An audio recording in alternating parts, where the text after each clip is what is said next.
Ma, Nima bu? doktor. Qaynoning yozib bergan dori. 30 yoshlardagi yigit mashinasida Niginani olib borib kelib yurgan ekan. Niginaxon yaxshimisiz? Voy, siz bu yerda nima qilyapsiz? Kecha ana o joyda pasportingizni qoldirgan ekansiz. Shuni olib keldim. Hech narsa qilmadimi? Rejamiz ish berdimi? Davronni o'limdan qutqarib qolganimga ishondi.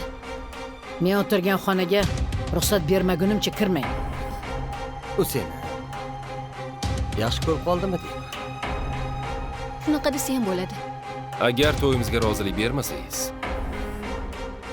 uydan chiqib ketaman. Haligi xolamni ko'rgani kelgandim. Yaxshimilar? Yaxshilar, rahmat. Shu xotining dori berishni boshlagandan ahvolim yomonlashdi bola. Oyi, yana hammasiga xotinim aybdor qilyapsizmi? Ana endi kuning bitdi.